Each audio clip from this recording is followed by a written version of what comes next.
In this video, I will do an introduction to Android App Widgets.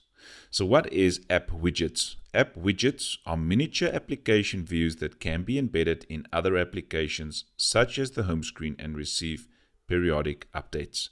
These views are referred to as widgets in the user interface, and you can publish one with an app widget provider. An application component that's able to hold other app widgets is called an app widget host, and the screenshot below show the music app widget.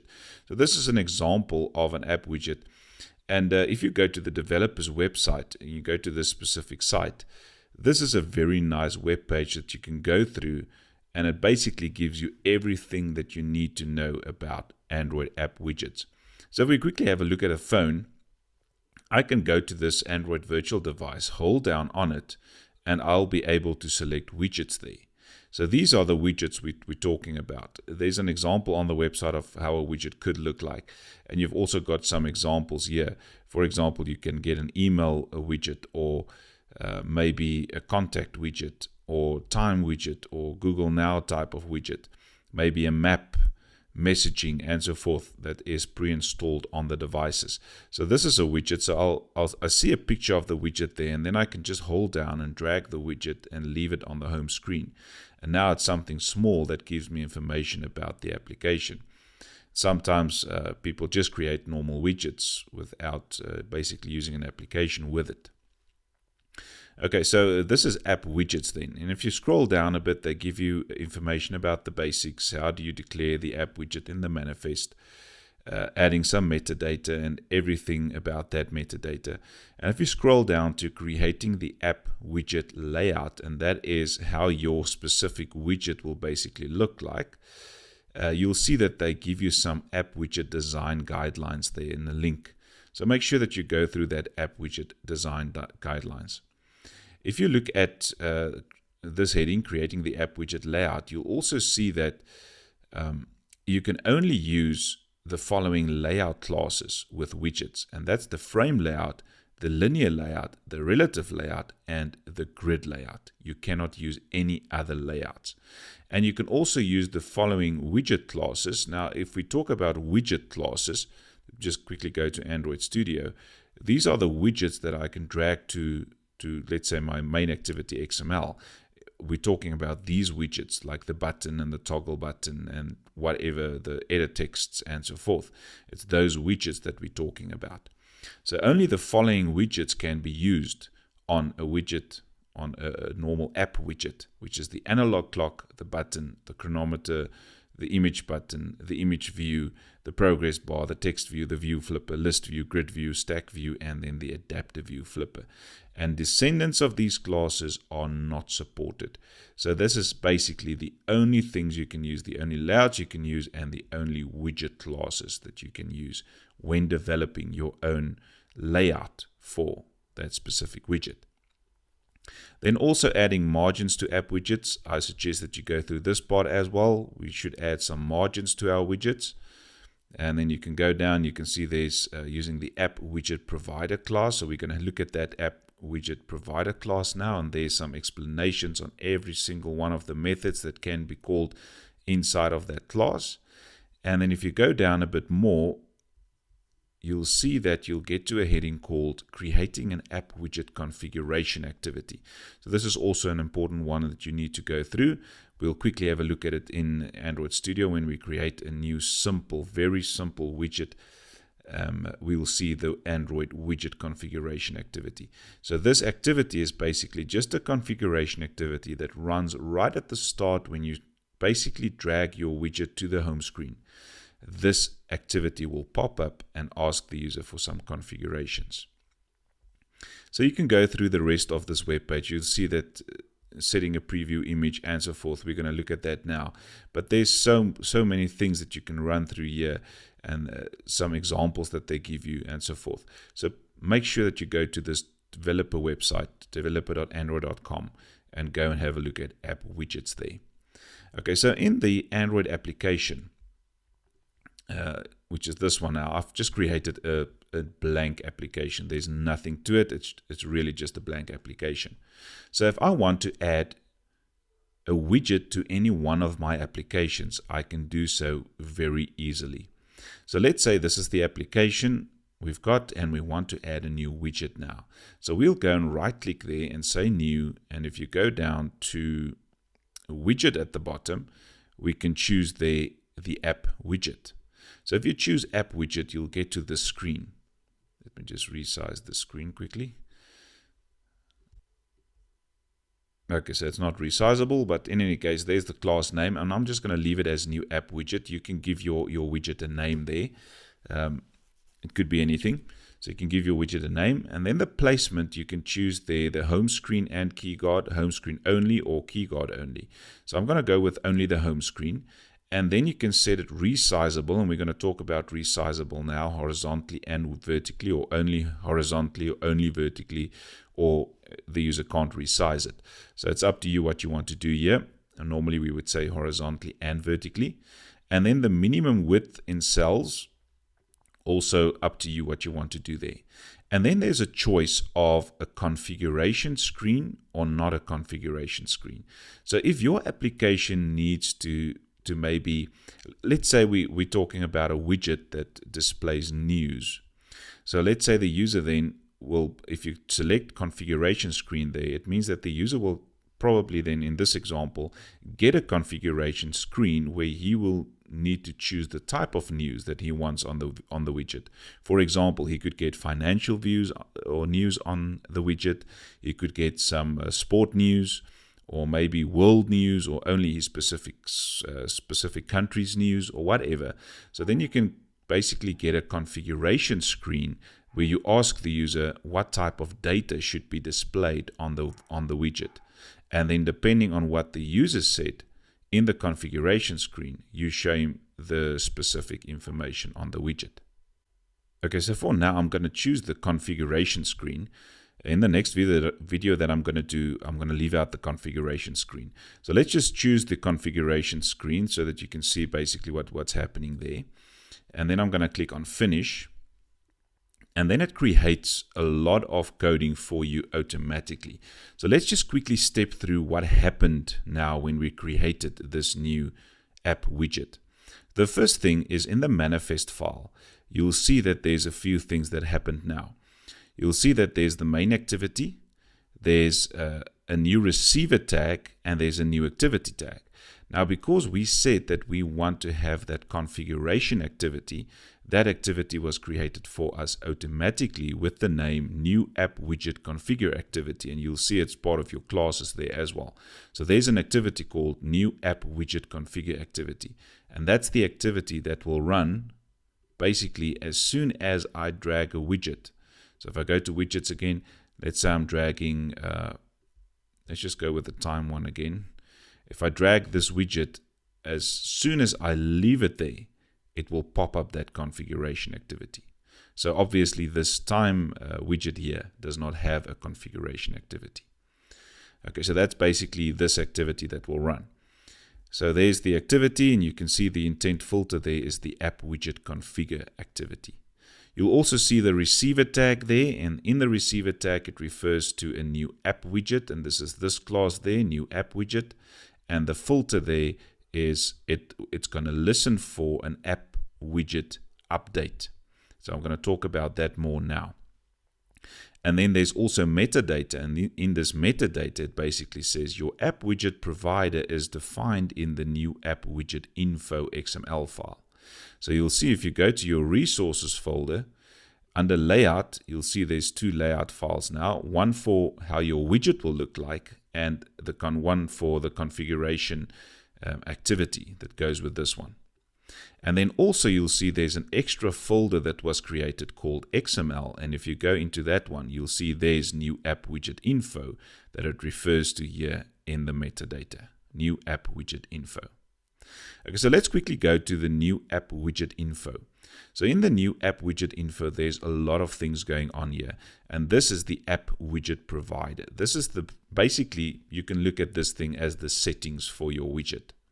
So now if you start at the top, you'll see that we've got a tag there, Android configure, that basically points to your configuration activity. So remember in the manifest file, we said The receiver will be the new app widget. It's going to listen for an app widget update, and your app widget provider will be this.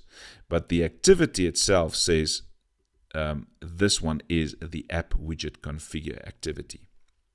So again, here we're saying the configure activity should be that activity. Now there's also then an initial keyguard layout, but remember we said we only want to have it on the home screen, so we'll not be using that one line there, so I can actually just delete it. And then there's an initial layout. So the initial layout there is basically pointing to how your widget will look like.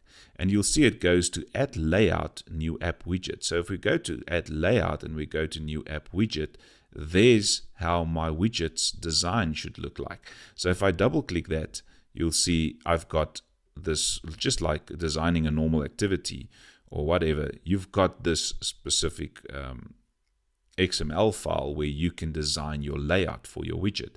And you can see that in your palette you can also use all of those, but remember you can only use those that were specified on the website, otherwise it won't work. So you can drag in all the supported widgets on the left hand side. You can drag in and define or design your layout as you want your widget to look. At this stage, if we run this now, let's just run it quickly.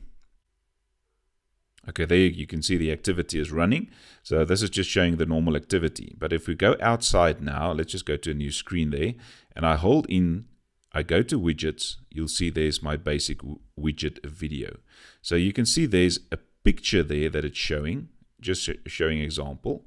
And now I drag the widget, and as soon as I leave it, you'll see that the configuration activity pops up. And now I'm basically able to basically type something else there. So let's just say hello world, and then say add widget, and then there's the widget. So you can see this layout is the blue layout with the white text, and that's exactly what we got there. And now the user are able to also resize this widget. We said he's able to resize it vertically and horizontally, and that's exactly what we are able to do. Okay, so that's the widget. Again, I just want to show you quickly. If you go to widgets, you'll see there's a picture there. So we'll come back to this picture now. So I'm going to leave it open there so that we can talk about that picture. But this new app widget is the layout for my widget. This is how my widget will look like. So let's go back to that part. So the initial layout is the layout that we want to have it look like. Then there's a minimum height and a minimum width attribute. And this specifies the minimum amount of space that the app widget consumes by default. So the default home screen positions the app widgets in its window based on a grid of cells that have defined or have a defined height and width. If the values for an app widget's minimum width or height don't match the dimensions of the cells, then the app widget dimensions round up to the nearest cell size. So that's the minimum height and the minimum width. Then you'll also see there's a preview image. So that's the image that gets displayed there when the user tries to use the widget for the first time. And you can see there, it's just this ugly blue example picture.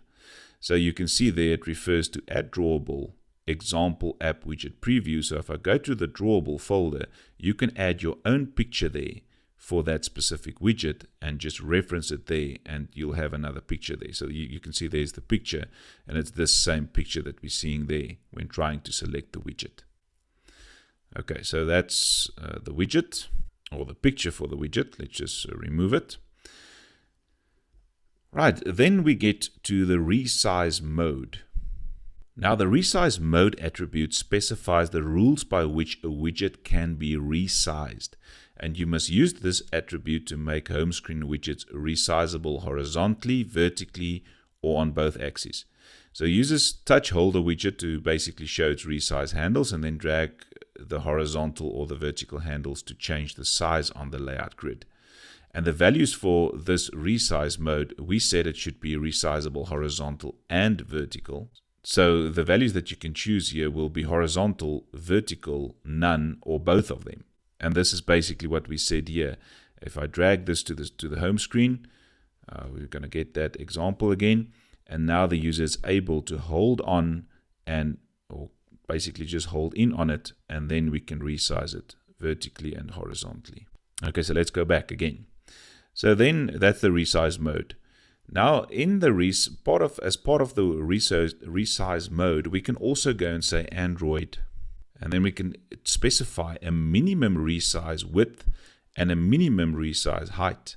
So then the minimum resize height attribute specifies the minimum height to which the widget can be resized. And this field has no effect if it's greater than the minimum height, or the vertical resizing isn't enabled in your resize mode.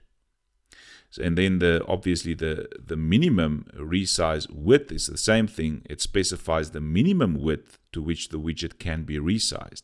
And this field has no effect if it's greater than the minimum width or if the horizontal resizing isn't enabled in your resize mode. Now let's go down to the widget category. We'll come back to the update period in milliseconds. The widget category, you'll see that this attribute basically declares whether your app widget can be displayed on the home screen, on the lock screen, which is key guard, or on both. But only Android versions lower than 5.0 support the lock screen widgets. So for Android 5 and higher, you will basically only use the home screen. So now let's just quickly have a look at the update period in milliseconds. What does this one mean? So this one defines how often the app widget framework should request an update from the app widget provider. And that's the app widget provider class. We're going to get to that class now. And that's by calling the onUpdate callback method. And the actual update is not guaranteed to occur exactly on time with this value. And the Android guys suggest updating as infrequently as possible, perhaps no more than once an hour, to conserve the battery. So you are able to change this value to a lower value. At this stage, that value there is basically 24 hours. So which means that this widget will update every 24 hours. So let's say you've got news stories and you want to get the newest news stories, then you can update it, let's say once a day, this value will then suffice because it's every 24 hours. But if you want to go lower, the lowest value that you can basically use here in this update period in milliseconds, even if I put 2 milliseconds there, the lowest value that we can get there is 30 minutes.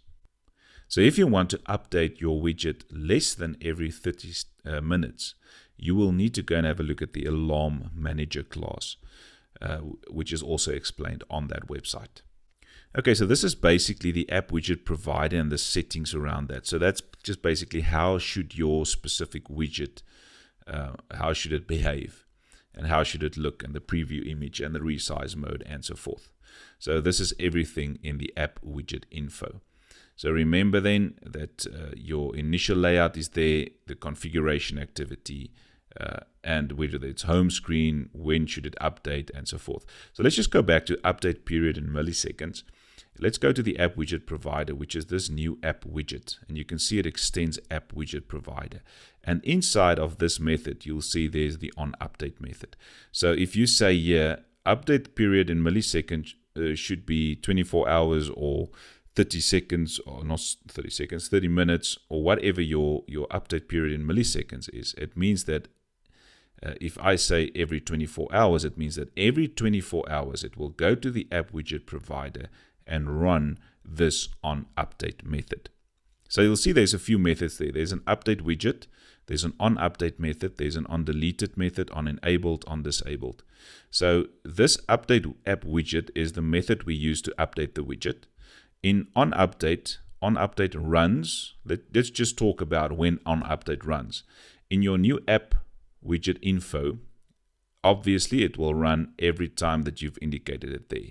But when your app runs right at the start, or your widget runs right at the start, the onUpdate method will run if you do not have this activity, the configuration activity. But if you chose to have the configuration activity, it means that in your configuration activity, you should call or you should update the widget right at the start.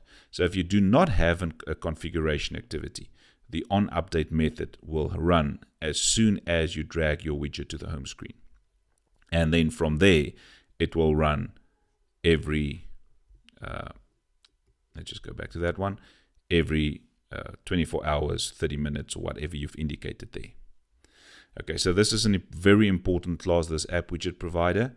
So in the onUpdate method, you can see there we call update app widget, which is this one, which updates the widget. We're going to do a new video where I go into every single line of coding and explaining what happens. Then, so the onUpdate method will run according to your update period in milliseconds. It will also run if you do not have a configuration activity. It will run right at the start. Okay.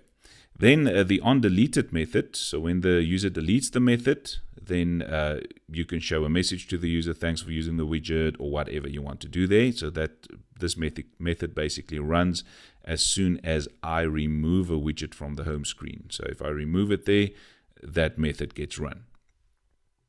Then if I go to onEnabled, basically there's the comment there, enter relevant functionality for when the widget is created first, and when it was disabled or whatever. So this app widget provider has got some useful methods that we can use. So that's the app widget provider. We talked about the info there. We talked about the manifest. We talked about the layout. So let's just go and have a look at the configuration activity. So in the configuration activity, you can see if we just zoom in a bit, this is the layout for the configuration activity. So we just basically ask for some other text there and add it to the widget. So now in that activity, you'll see this activity has got a lot of methods that you can use or you can go without. But basically, the important thing about this configuration activity is that your configuration activity should update your widget. So if you've got a configuration activity, your configuration activity must update your widget. And you can see there it's calling new app widget.update app widget. So going into new app widget again, it calls this method the same as the onUpdate method calls that method. So that's the main thing about your configuration activity that you need to remember, is that if you have a configuration activity, your activity must update your widget the very first time. If you don't update your widget won't get updated at all, unless, or it will only be updated after your update period in milliseconds then.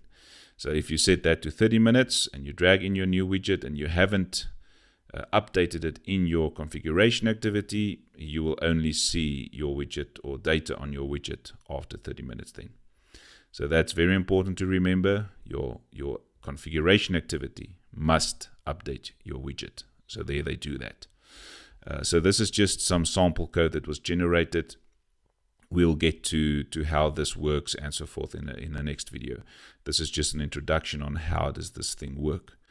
So in the next video, we will do an example of a widget where we will not have a configuration activity, but we'll have a normal widget that starts right from the start, but this widget will read data from an RSS feed.